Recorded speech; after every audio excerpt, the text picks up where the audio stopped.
Alors ça c'est la série Solde.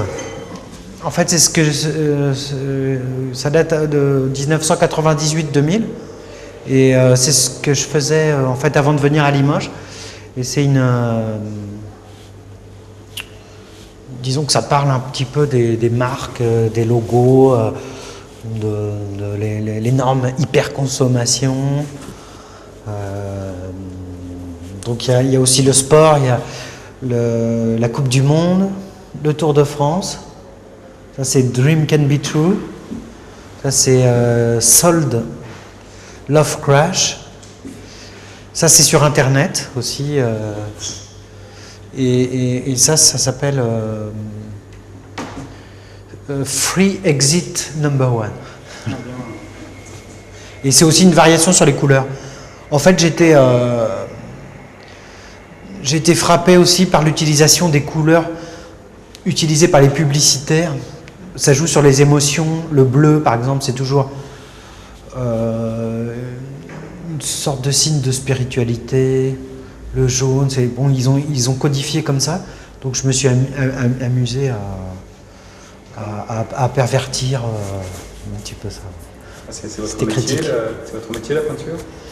Alors, mon métier, en fait, j'ai commencé par la peinture dans les années 80, où je faisais un groupe avec plusieurs peintres qui s'appelait Caltex et un photographe. J'ai fait à ce moment-là pas mal d'expositions. Et ensuite, j'ai un peu changé de voie dans la mesure où j'ai pensé que la peinture, c'était pas non plus, je pouvais pas faire que de la peinture. Et j'ai essayé de faire de l'image sur tous les supports. Je trouvais que ça pouvait très bien voyager, soit la sculpture, la vidéo, et maintenant Internet, pourquoi pas. Enfin, je trouve que l'image aujourd'hui doit pouvoir voyager d'un support à l'autre. Mais ça reste quand même la base pour moi, c'est la peinture. Parce que la peinture, il y a quelque chose de physique, d'hyper simple. C'est ça qui me fascine dans la peinture. C'est qu'il suffit d'un papier blanc, un petit peu de couleur, et c'est parti, on crée quelque chose. Et c'est cette simplicité-là qu'il ne faut pas perdre par rapport aux autres supports qui sont bien aussi, qui sont sophistiqués. On peut aimer faire de l'image 3D, par exemple, utiliser des logiciels très compliqués, etc. Ça me passionne aussi, mais il faut toujours revenir à mon avis, pour moi, à la peinture. Et d'autant plus que je me donne des règles du jeu sur les séries. Et par exemple là, c'est de ne pas utiliser de pinceau. C'est une des règles. Je me donne plusieurs règles. Donc là, il n'y a aucun pinceau. Vous peignez comment alors, avec les doigts ou avec avec les doigts et puis avec toutes sortes d'outils que je peux inventer. Improviser. Hein. Le plus simple possible pour moi. J'essaie de faire des trucs hyper simples que tout le monde peut faire, qui coûtent pas cher. J'essaie de partir. En général, j'essaie de partir du minimum. Parce que de partir de quelque chose de simple, parce que je pense que ça véhicule l'émotion d'une manière plus forte. Qui sont les personnages que vous peignez là? Alors j'aime toujours. Alors je suis parti, notamment, c'était une recherche à la base pour le Théâtre de l'Union, le CDN. La première commande, c'était de faire un logo que m'a demandé mon frère Pierre Pradinas. Et donc, en discutant ensemble, on a réfléchi. Lui, il voulait donner une image justement du théâtre. On avait constaté que des fois, le théâtre, on pouvait passer devant en pensant que c'est pas un lieu pour nous. Même moi qui fais du théâtre et tout ça, ça m'est arrivé devant certains théâtres, j'avais un petit peu peur, genre que ça fasse qu'on soit écrasé par le côté lieu culturel, etc.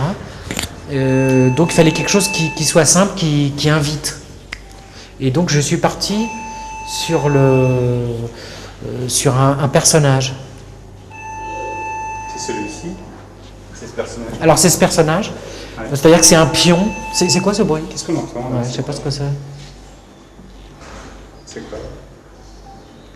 Parce qu'ici, on est au Théâtre de l'Union. Alors, on est au Théâtre de l'Union, justement, dans la partie de la galerie, dans le bar du Théâtre de l'Union. Donc c'était ça, en fait, le point de départ, ça a été le dessin. Ce personnage qui a un pion basique, qui peut être vu aussi comme une serrure, quelque chose d'ambigu, mais très simple, qu'on peut tout de suite remarquer. Et à partir de là, j'ai cherché sur les affiches le graphisme, quelque chose d'évolutif comme ça. Et ça m'a donné envie de... Pour les programmes, il faut que je fasse aussi des petits personnages. Et donc, je dois en faire, je sais pas, une dizaine pour un journal, par exemple. Mais en fait, ils sont choisis. Quand j'en fais des centaines. Voilà. C'est-à-dire que je commence à en faire et puis c'est quelque chose d'assez spontané. Et je choisis après, j'en fais des centaines. Donc petit à petit, j'ai développé comme ça en me donnant des règles du jeu, hein, toujours pareil, des personnages un peu filaires comme ça, très simples. Et voilà. Et donc petit à petit, il y a un petit monde de spectacle, il y a des petits acrobates, il y a tout ça, des petits personnages qui commencent à vivre. Et là, bon, après j'ai essayé de les faire voyager en sculpture, ou en mini-sculpture, ou en film. Alors ça, c'est une sculpture faite avec Alain Pinochet, qui s'occupe qui travaille aussi au Théâtre de l'Union, avec qui on a réalisé ça. Ça fait combien d'années alors que vous travaillez pour le Théâtre de l'Union? Depuis juillet 2002. 2002. Voilà. Là, ça vous prend tout votre temps? Vous faites d'autres choses par ailleurs? Oui, alors je travaille aussi sur certains spectacles. Comme j'ai fait, par exemple, j'ai travaillé sur Mal d'Aurore, par exemple. J'ai fait la scénographie.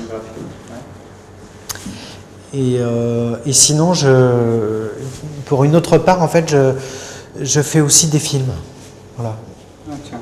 Je fais des films et je fais notamment des documentaires.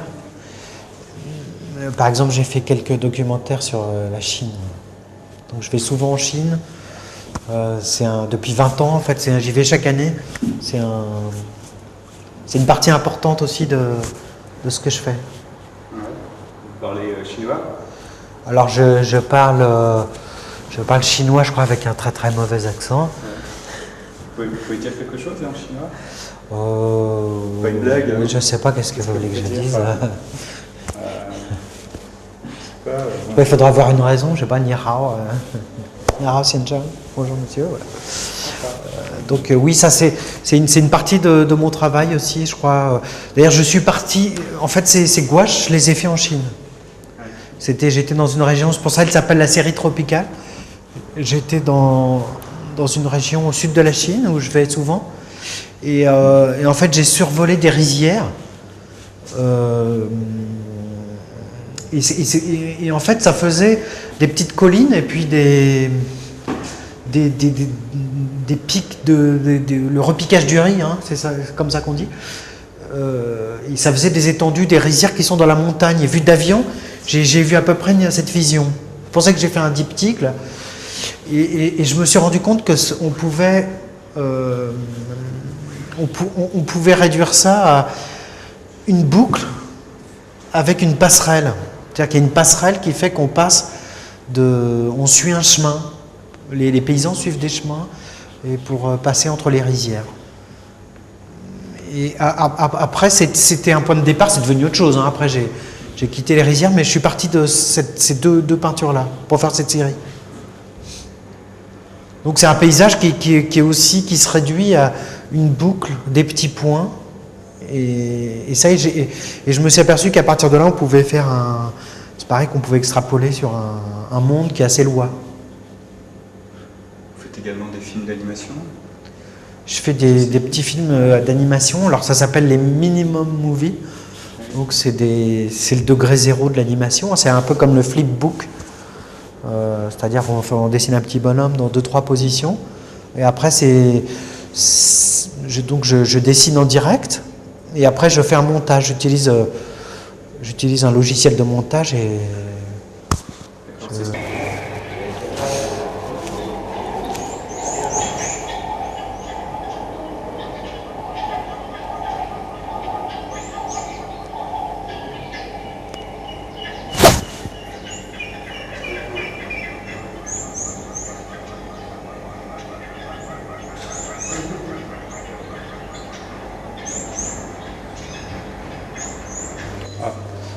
Là, c'est du vent qui passe un peu inquiétant. Et toutes les 4 ou 5 minutes, on a ces minimum movies qui durent 1 ou 2 minutes maximum. C'est des petites animations très très simples. Puis on entend du bruit à côté parce que c'est l'histoire du vernissage. Là, exactement. C'est un moment important. Ça, dans un théâtre, voilà. Oui, c'est ouais. C'est un moment très attendu aussi. Voilà. Puis c'est ça la vie d'un théâtre aussi. Il y a aussi un spectacle de Paul Golub, Les Mille et une nuits, pour ce soir qui se prépare. Donc c'est toujours une ruche. Il y a une ambiance. Il y a des musiciens aussi, des techniciens. Il y a toujours des gens qui passent, qui ont des trucs à faire. Ça me plaît bien c'est très stimulant.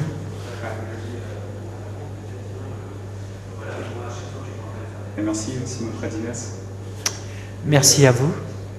Et je m'intéresse aussi à ce que vous faites sur Bobine parce que c'est sympa. Ouais, je pense que c'est bien. Moi, j'aime beaucoup aussi. Je trouve que c'est un nouvel espace aussi, effectivement, sur le net, de liberté possible. Voilà. C'est pour ça que j'ai fait un site aussi. Je vous invite à le voir. D'accord. Donc, je pense que aussi, ça sera. J'ai un peu d'espoir là avec ça aussi.